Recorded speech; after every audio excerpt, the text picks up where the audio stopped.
Welcome back, guys, hope you're all well. So today we're going to be doing Xbox pickups, and as you know, I've already begun the 360 collection and I've got a couple of videos on my channel, so if you haven't checked them out already, please do. But I'm also going to be showing you today some original Xbox games, and the reason for that is I've decided to get back into the original Xbox because it's one of my favourite consoles of all time, but also it's going to be a nice complementary system to the Xbox 360. So I've picked up 360 games and a couple of original Xbox games as well. I already had one Xbox game that I've had for a couple of years now that I used to play on my 360 through the backwards compatibility.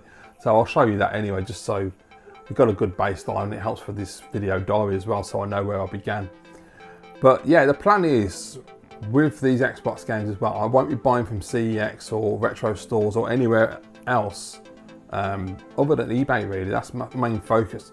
And the reason for that is because in the past when I've purchased Xbox games, I've always found that the discs always scratch to hell, and it drives me crazy, and I hate having really badly scratched games.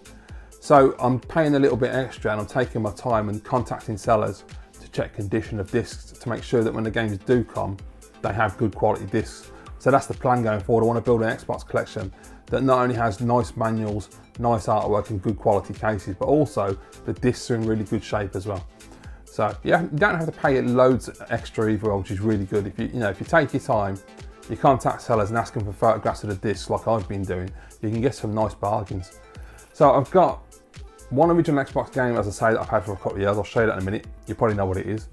And a couple that I've picked up, and I've got 3 Xbox 360 games as well. So decent little stack. So let's crack on and let's jump into them. So first off, the game that I've had for a couple of years on the original Xbox, I'm sure if you know me, you know what it is. It's black. I mean, it has to be, doesn't it? It doesn't play that well on the Xbox 360, I find. And by the way, this is in immaculate condition. I got very lucky with this. I bought it off CEX online, and it came, and I was really surprised. It's pristine. You know, everything, even the disc, is really, really clean. So really nice. But yeah, for some reason, it doesn't play that well on the 360. I find it's really odd. I've got the physical copy, but I've also got a digital copy that I downloaded back when I had an Xbox One and I didn't have a physical disc. And I've tried both versions independently, and it's the same thing on both. Basically, if you're using the AK-47 and you hold the trigger down and just go full auto, it lags. The frame rate drops massively, and you can hear it as well. You can hear the gun slowing down. Really, really weird. I don't know why that happens. So, you know, when I eventually get an original Xbox back in this room, I'll be able to play it properly, which will be nice. So yeah, I mean, it's one of the greatest first-person shooters of all time as far as I'm concerned. It's right up there. I absolutely love the game. I've played it to death. I've talked about it to death on my channel. But yeah, I absolutely adore it. It's my kind of shooting where you just run around and blow stuff up and you can destroy all the environments. And it's not all about stealth, it's just about fun. It's a great game. So first game, new game I've picked up for my Xbox collection is a game I really like, and I never see anyone talk about this, and probably because people don't think it's very good, but I think it's a lot of fun. And it's from Ubisoft. It's 187 Ride or Die. So I mean, look at that cover. How cool is that artwork? You know, driving a car, rocket launcher, guns.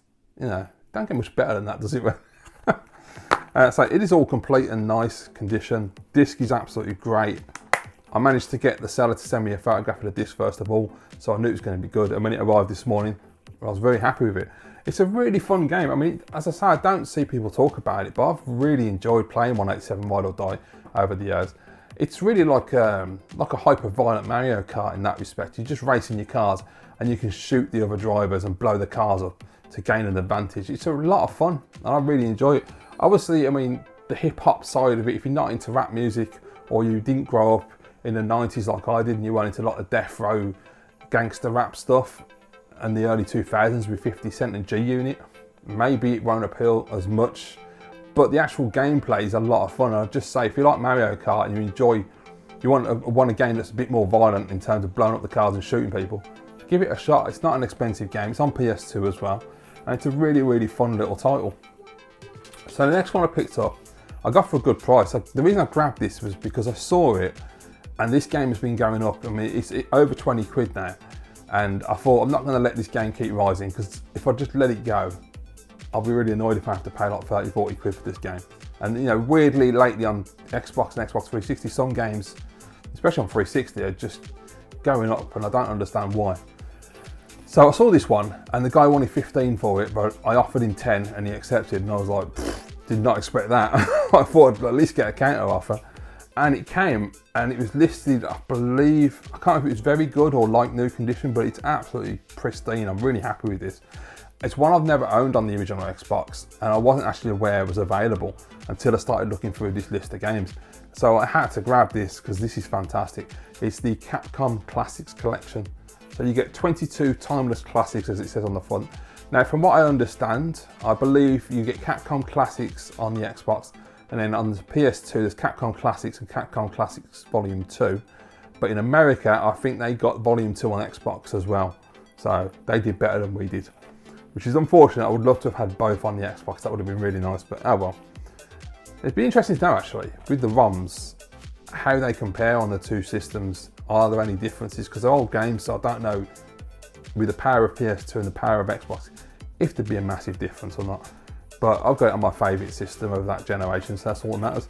So just to give you an idea, they've got 1942, 1943 and 1943 Kai. So off to a good start, bit of vertical shooting action. I do like those games. There's Bionic Commando, which looks like it's the arcade game, which is great because I love that. I mean, the art style of it is just such a great game, really, really fun.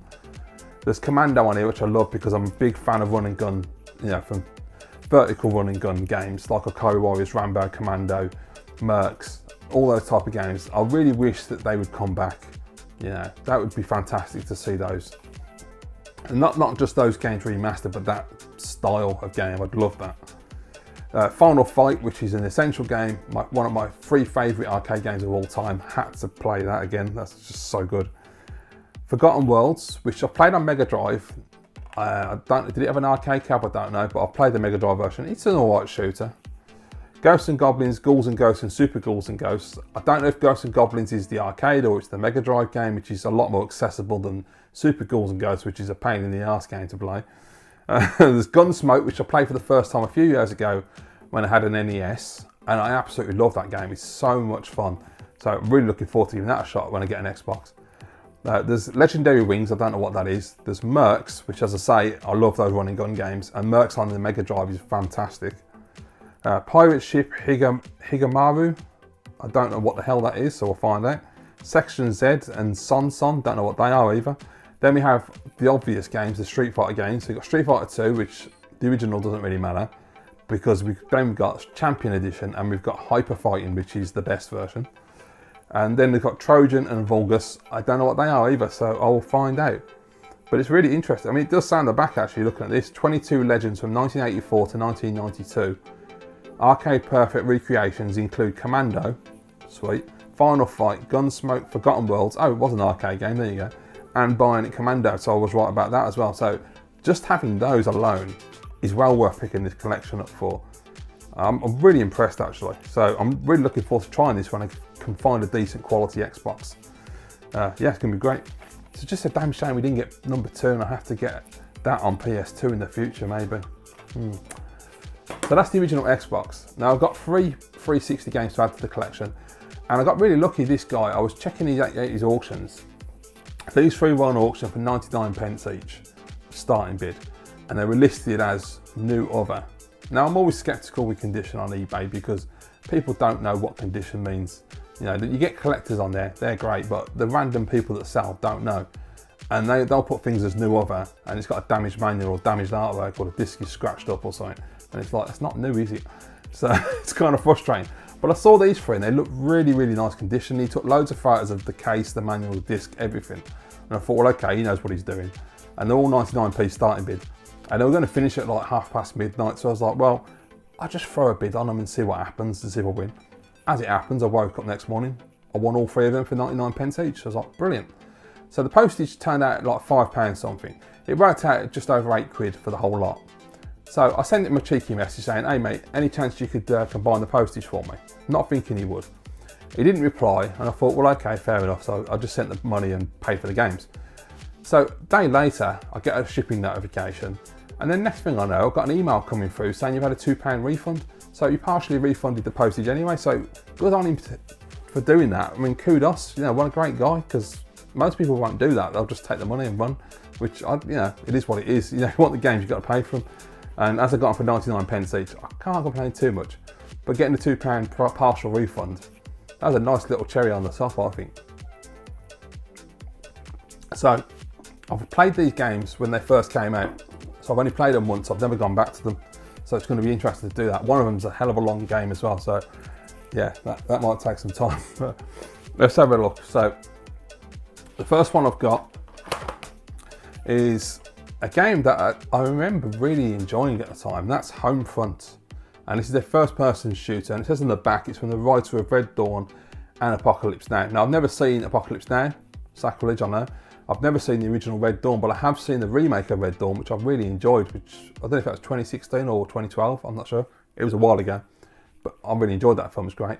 So yeah, I'm really interested. It's the North Koreans invade America, usual thing, resistance fighters, you've got to kill them all. The only thing I remember the most about this game is it's incredibly short and it just sort of ends, and I was like, and I was really deflated because I was like, I'm really enjoying that. I remember the graphics being really nice on it as well. We'll be interested to see how they hold up because, some of the, I don't know when this came out, but some of the earlier games, some look decent. I mean, Call of Duty 2, for all of it, the fact that it's very barren in terms of its detail, it still looks really good to me. Other games, not so much, especially like the cross-generation games from like Call of Duty 3, for instance. I don't think it plays particularly well on 360 and PS3. And it definitely is a previous generation game that works a lot better on the original Xbox. But yeah, I'm really looking forward to checking this out again. I'll stick it in and see where we go. Now, I'm not putting any captured footage up, by the way, because the 360 is a bit of a nightmare. I'm using OBS and it seems to lag like a bitch, so I just give up trying to do it because it's really hard to play a game when you're capturing it and you move the stick and then about 5 minutes later the character moves. That's no good. So then I've got to have a fiddle with that and try and work it out, which is a bit of a pain. And I can't do the original Xbox because they're not backwards compatible and I don't have an original Xbox either. But yeah, Homefront, well worth it. 99 pence, you can't argue, can you really?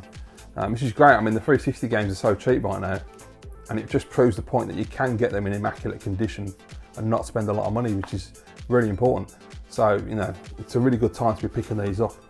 The only two games I've noticed that are ridiculous at the moment are Ridge Racer 6 and 50 Cent Blood on the Sand, which is annoying because I love both of those games, but the prices of them, I mean, 50 Cent, you're looking at about 30 quid, and I'm like, come on.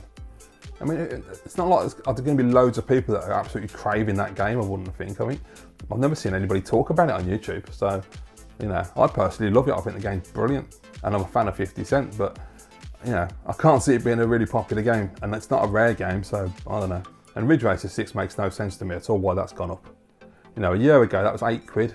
Now you're talking 30, 40 and upwards, and I've seen people asking like 60 and 80, and I'm like, come on, that's just taking a piss. So I might never get Ridge Racer 6 again, which, it's no big deal, it's not my favourite Ridge Racer anyway. It's a good game, but there are other Ridge Racers on other systems I'd rather play. Right, next one is one of the biggest franchises on the planet, and one of my favourite games from that franchise is Halo Reach. So for me, this is the best Halo after Halo Combat Evolved and Halo 2.